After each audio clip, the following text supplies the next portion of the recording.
Hello everyone, कैसे हैं आप सब लोग।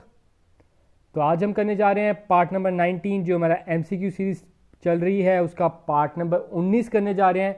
टोटल 18 पार्ट्स आपको प्रोवाइड कर दिए गए हैं जो प्रॉपर सीक्वेंस वाइज प्लेलिस्ट में आपको अवेलेबल हैं। तो इधर से एक बार मैं फिर से बता देता हूँ, हमारा टारगेट है जो भी इस प्लेटफॉर्म से पढ़े अकाउंटेंसी में 25 प्लस टारगेट करे और इसे अचीव करे, तभी हम सभी डिफरेंट हर एक एलिमेंट हर एक टॉपिक का आपके लिए क्वेश्चन लेके आ रहे हैं। आप सभी को पता चल गया होगा कि किस लेवल के क्वेश्चन मैंने ये बनाए हैं। तो चलो बिना टाइम वेस्ट करते आगे बढ़ते हैं। तो स्टार्ट करने से पहले हम बता देते हैं कि हमारे डिफरेंट सोशल मीडिया हैंडल्स है। फेसबुक पे आईजी कॉमर्स क्लासेस का पेज है जहाँ पे आप हमें ज्वाइन कर सकते हो। सेकेंडली टेलीग्राम पे भी आपको हमारा चैनल मिल जाएगा जहाँ पे आप हमें क्विज कंपटीशन के लिए ज्वाइन कर सकते हो। हम उधर संडे को क्विज कंपटीशन ऑर्गेनाइज करते हैं। दोनों की लिंक आपको डिस्क्रिप्शन में प्रोवाइडेड है, उधर से आप ज्वाइन कर सकते हो। आप सभी को पता होगा कि लास्ट वीडियो में हमने डिसोल्यूशन ऑफ पार्टनरशिप मतलब पार्टनरशिप का लास्ट पार्ट उसे खत्म किया है। तो अब हम आगे करने जा रहे हैं अपना next topic, that is PFMS, public financial management system. तो ये आपकी थ्योरी पोर्शन आ जाता है। आगे बढ़ते हैं। पहला क्वेश्चन क्या कह रहा है, PFMS public financial management system was previously known as, पहले ये किस नाम से जाना जाता था। तो इसका आंसर है it was firstly known as, most important question इस टॉपिक से बनता है, central plan scheme for monitoring scheme. Central plan scheme for monitoring scheme. Second question कह रहा है this was done by including PFMS in the dash initiative of the erstwhile planning commission.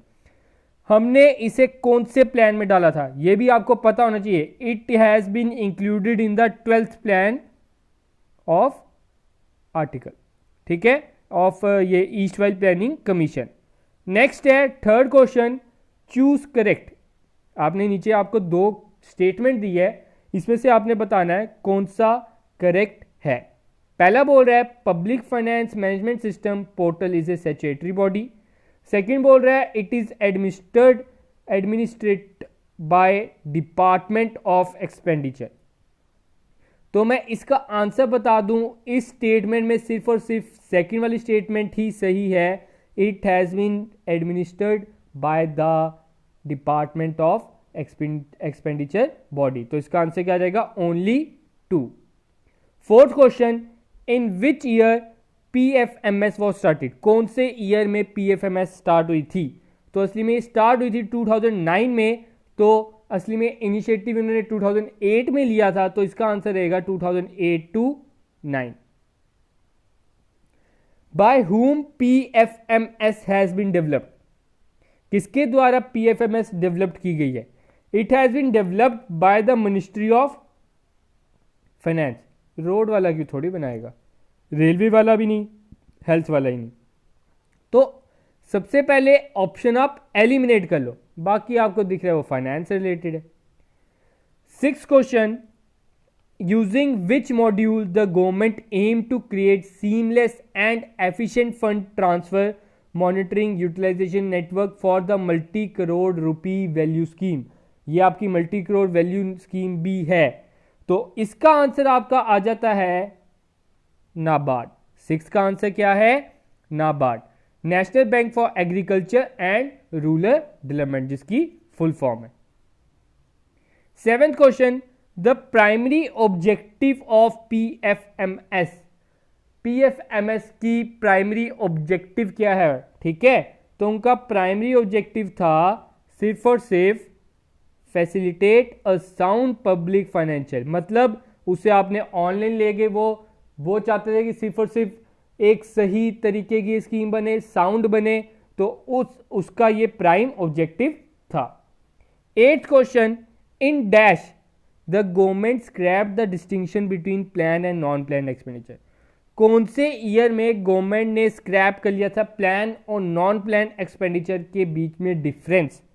तो इसका answer है C1, 2017 year में government ने plan और non plan expenditure में डिफरेंस स्क्रैप कर लिया था। Ninth question, PFMS is integrated with the core dash system.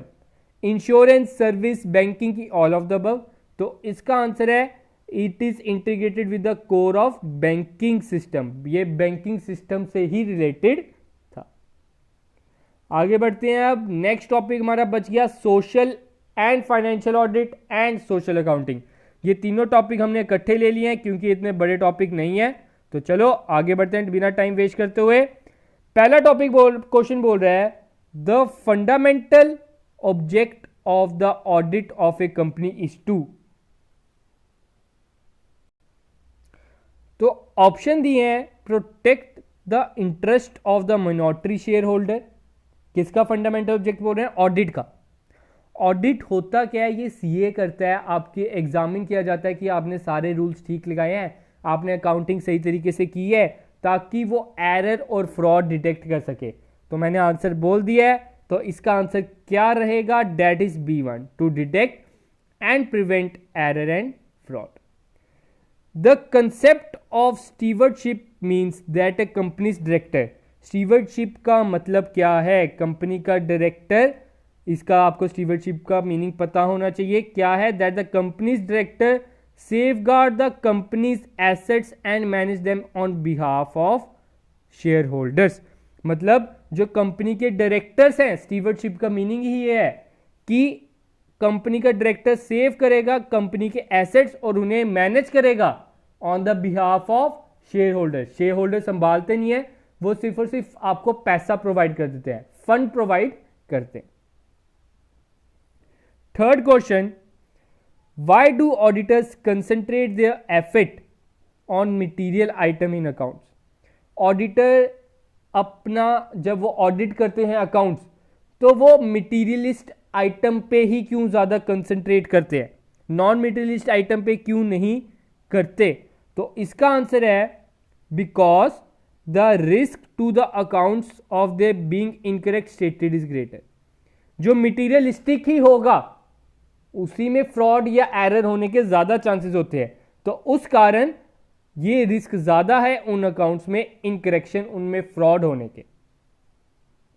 Fourth question, which of the following is not the responsibility of A company's director? नीचे दिए गए option में से कौन सी कंपनी के डायरेक्टर की रिस्पॉन्सिबिलिटी नहीं है?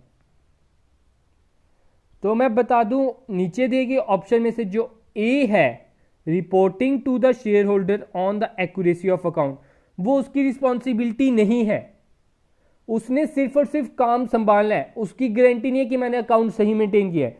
वो गारंटी देता है ऑडिटर कि मैंने चेक कर लिया है, इसमें कोई गलती नहीं है। वो गारंटी किसकी है? ऑडिटर की। उसमें कंपनी के डायरेक्टर का कोई हाथ नहीं है। Fifth question, international auditing standards are issued by the.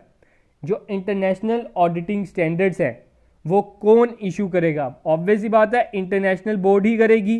तो इसका आंसर क्या रहेगा फिफ्थ का? International audit and assurance standard board. Sixth question, which one of the following is not a duty of the auditor? नीचे दिए गए option में से कौन सा ऑडिटर की ड्यूटी नहीं है? उसकी ड्यूटी क्या नहीं है? Duty to report the company's banker. उसकी ये ड्यूटी नहीं है कि वो कंपनी के बैंक वाले को भी रिपोर्ट करेगा कि हाँ ये जो बिजनेस है ये इतना कमा रहा है, इसके अकाउंट्स इतने ठीक है। उसकी ये जरूर ड्यूटी है, क्योंकि वो जो ऑडिटर है वो कंपनी ने हायर किया है, ना कि बैंक ने। जो बैंक का ऑडिटर होगा वो उधर रिपोर्ट देने की उसे जरूरत है, ठीक है। तो उसकी ड्यूटी है कि वो मेंबर को रिपोर्ट करे, उसकी ड्यूटी है कि वो ऑडिट रिपोर्ट को साइन करे, उसकी ड्यूटी है कि अगर कोई लॉ वायलेट हो रहा है वो रिपोर्ट किया जाए उसकी। लेकिन ये ड्यूटी नहीं है कि वो कंपनी के बैंकर को रिपोर्ट करे। Seventh question, which of the following is normally the most reliable source of audit evidence? अब ऑडिटर को एविडेंस चाहिए होते हैं जिससे वो गलती ढूंढ सके। तो नीचे दिए गए ऑप्शन में से कौन सा नॉर्मली उसका रिलायबल सोर्स नहीं है ऑडिट एविडेंस का? तो इसका आंसर आता है सप्लायर स्टेटमेंट। सप्लायर की स्टेटमेंट एक रिलायबल सोर्स का काम करती है। जैसे आपका कोई सप्लायर है, उसकी स्टेटमेंट ये लेंगे कि हाँ आप से इसने कितना सामान लिया है। बिल का यही काम है, बिल आपने तभी संभाल के रखना होता है, ऑडिटर वो उधर से ही चेक करेगा कि आपकी दुकान में कितना सामान पड़ा है। 8th question, auditor begins where dash ends. Auditing कहां पर बिगिन करता है, जहां पर आपका अकाउंटिंग एंड हो जाती है, जहां पर आपकी अकाउंटिंग एंड हो जाएगी उधर से आपकी ऑडिटिंग स्टार्ट हो जाएगी। जहां से बुक कीपिंग खत्म होती है वहां से अकाउंटिंग स्टार्ट हो जाती है, जहां पे अकाउंटिंग खत्म होगी वहां से ऑडिटिंग स्टार्ट हो जाती है, क्योंकि auditing is a verification of accounts. जितने अकाउंट्स बने नहीं तो वेरीफाई कहां से करोगे। 9th क्वेश्चन, ऑडिट मींस, कितनी बार बता चुका हूं, ऑडिट का क्या मतलब है, एग्जामिनेशन, एग्जामिन करना of books, accounts and voucher. 10th question, social accounting system in India is classified into. जो सोशल अकाउंटिंग सिस्टम है वो इंडिया में कितनों में क्लासिफाइड है, तो इसका आंसर आ जाता है C1, income, product and expenditure. ये चीज आपने याद रखनी है। 11th question, the recognition of the close link between an organization decision and activities and its impact on the natural environment is called। अब recognize करना close link between organization decision and activity और उसका क्या link है natural environment में, उसे हम क्या बोलेंगे, उसे हम बोलेंगे सोशल। ठीक है, जो सोसाइटी के हित में है, जो सोसाइटी के हित में है, तो इधर आंसर आ जाएगा आपका ग्रीनिंग ऑफ मैनेजमेंट। ठीक है, सोशल वर्क, सोशल ऑडिट, ये सब कुछ इन्वायरमेंट के बेटरमेंट के लिए किया जाता है, उस कारण इधर आपको सोशल अकाउंटिंग नहीं दिया, उस कारण हम इसे बोल सकते हैं ग्रीनिंग ऑफ मैनेजमेंट भी आप बोल सकते। 12th question, which of the following is not a सब फील्ड ऑफ अकाउंटिंग। नीचे दिए गए ऑप्शन में से कौन सी सब फील्ड नहीं है अकाउंटिंग की, तो सोशल रिस्पॉन्सिबल अकाउंटिंग उसकी सब फील्ड नहीं है। हमने आपको 3 बताए थे, एक आपका आ जाता है मैनेजमेंट अकाउंटिंग, एक कॉस्ट अकाउंटिंग और एक financial accounting. 13th question, for which of the following audit is optional. किस चीज के लिए ऑडिट ऑप्शनल है, तो मैं बता दूं, जो ट्रस्ट हैं उन्हें अपना ऑडिट कराना होता है, ज्वाइंट स्टॉक कंपनी के लिए भी कंपलसरी है। नेक्स्ट आता है प्रोप्राइटरशिप, इसके लिए कंपलसरी नहीं है, एक स्पेसिफाइड अमाउंट की जाती है गवर्नमेंट के द्वारा कि अगर आपकी जो टोटल सेल है इसके ऊपर जाती है, फॉर एग्जांपल अगर 1 करोड़ के ऊपर आपकी सेल जाती है, गवर्नमेंट ने स्पेसिफाइड किया है, तब आपको ऑडिट कराना है, ऐसे नहीं कराना। तो इस सिचुएशन में आपका ऑडिट ऑप्शनल है। 14th question, financial attest audit is primarily concerned with expression of audit opinion on the set of financial statement। तो इसका आंसर आता है इट इज ट्रू स्टेटमेंट कि जो फाइनेंशियल ऑडिट है वो किससे कंसर्न करता है कि आपका ऑडिट जो है वो फाइनेंशियल स्टेटमेंट के हित में है। Financial audit include, financial audit में क्या इंक्लूड हम करेंगे, तो आ जाता है examination and evaluation of financial record, yes हम ये इंक्लूड करते हैं। Audit of financial system and transaction, financial auditing हो रही है तो उसमें फाइनेंशियल हम तो लेंगे सिस्टम। थर्ड बोलते हैं audit of internal control and internal audit का फंक्शन, जो आपके अंदर की बातें हो रही है उस पर भी ऑडिट होगा। Evaluation of compliance with applicable statutes and regulation, ये भी सही है, तो इसका आंसर हो जाता है all of the above. 16th question, financial audit of government companies is conducted by. Financial audit of government company, जो गवर्नमेंट कंपनीज है उसका ऑडिट कौन करता है, that is chartered accountant appointed by C&AG, C1। तो आप अगर J&K के हो तो आपको पता होगा कि हमारे CAG कौन है, इंडिया के CAG कौन है, तो आप सभी को पता होगा हमारे lieutenant governor that is GC Girish Chandra Murmu, वो हमारे प्रेजेंट CAG हैं, मतलब controller and auditor general of India. तो अब आगे बात करते हैं हम। The primary objective of financial audit is to, financial audit का प्राइमरी ऑब्जेक्टिव क्या है? उसका प्राइमरी ऑब्जेक्टिव है to express an opinion on the financial statement. वो अपना ओपिनियन देगा कि ये आपके जो फाइनेंशियल अकाउंट्स है सही बने हैं कि नहीं बने, गलत बने हैं कि तो गलत रिपोर्ट देगा, अगर सही बने तो सही पॉजिटिव रिपोर्ट देगा।